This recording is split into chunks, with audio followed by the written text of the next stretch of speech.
പുതിയൊരു പ്രോബ്ലം ചെയ്യാം. ഇങ്ങനെയൊരു പ്രോബ്ലം വന്നാൽ കണ്ട് പേടിക്കൊന്നും വേണ്ട, സംഭവം സിമ്പിളാണ്.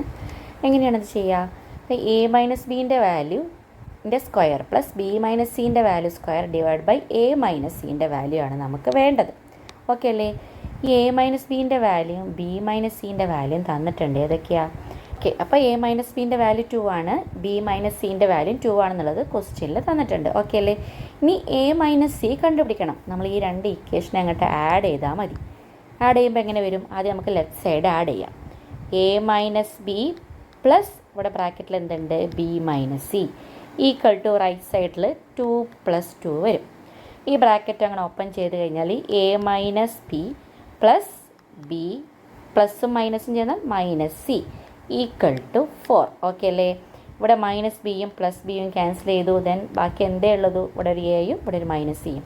അപ്പോൾ A minus C equal to 4. ഇപ്പോൾ എ മൈനസ് സിൻ്റെ വാല്യൂ കിട്ടിയില്ലേ? അത്രയേ ഉള്ളൂ. ഇനി നമുക്ക് ഡയറക്റ്റ് ഇക്വേഷനിൽ കൊടുത്താൽ മതി. ഇവിടെ എ മൈനസ് ബിക്ക് പകരം എന്ത് കൊടുക്കുക? 2 കൊടുക്കുക. അപ്പോൾ 2ൻ്റെ സ്ക്വയർ പ്ലസ് ഇവിടെ ബി മൈനസ് സിക്ക് പകരം എഗെയിൻ എന്താണ്? 2 ആണ്. അപ്പോൾ 2 square divided by A minus സിൻ്റെ വാല്യൂ. എ മൈനസ് സിൻ്റെ വാല്യൂ എന്താണ്? 4 ആണ്. 4ൻ്റെ സ്ക്വയർ ഈക്വൽ ടു 2 സ്ക്വയറിൻ്റെ വാല്യൂ എന്താണ്? നമുക്കറിയാം 2 സ്ക്വയറിൻ്റെ വാല്യൂ 4 ആണ്. എഗെയിൻ ഇവിടെ 2 സ്ക്വയർ 4. അപ്പോൾ ഈ 4 + 4 ചെയ്താൽ നമുക്ക് എന്ത് കിട്ടും? 8 ഡിവൈഡഡ് ബൈ 4ൻ്റെ സ്ക്വയർ 16. ഇനി ഇതിന് നമുക്ക് ഒന്നുകൂടി ചെറുതാക്കാമല്ലോ. രണ്ടും എന്താണ്? 2ൻ്റെ മൾട്ടിപ്പിൾ ആണ്. അല്ലെങ്കിൽ 8 ഡിവൈഡ് ബൈ 16 എന്ന് പറയുന്നത് 2 × 8 അല്ലേ? അപ്പോൾ 8 ക്യാൻസൽ ആയി. That's equal to 1/2. അപ്പോൾ ആൻസർ എത്രയാണ്? 1/2 ആണ് ആൻസർ. നമുക്ക് ബേസിക്കായിട്ട് അറിയേണ്ടത് addition, subtraction, multiplication and division ആണ്. ഈ മൾട്ടിപ്ലിക്കേഷൻ നമുക്ക് മസ്റ്റായിട്ട് 10 വരെയുള്ള മൾട്ടിപ്ലിക്കേഷൻ ടേബിൾ അറിയണം, അല്ലെങ്കിൽ ഗുണന പട്ടിക അറിയണം, അല്ലെങ്കിൽ നമ്മൾ മാത്സ് പഠിക്കാനിരിക്കരുത്. അതാണ് ഫസ്റ്റ് ചെയ്യേണ്ടത്. പിന്നെ ഡിവിഷൻ്റെ കാര്യത്തിൽ അത് ചെറിയ മക്കൾക്ക് മാത്രമല്ല വലിയ ആൾക്കാർക്കും കോമ്പറ്റേറ്റീവ് എക്സാമിനൊക്കെ അതെന്താണ് പ്രശ്നമാണ്. ആ ഡിവിഷൻ എപ്പോഴും പാളാറുണ്ട്. അപ്പോൾ മാക്സിമം പ്രോബ്ലംസ് വർക്കൗട്ട് ചെയ്തിട്ട് പോയിൻ്റ് വരുമ്പോഴും പോയിൻ്റ് വന്നാൽ 0 ആഡ് ചെയ്യേണ്ട കേസും അവിടെ വരുമ്പോഴാണ് സ്റ്റെക്കായി പോകുന്നത്.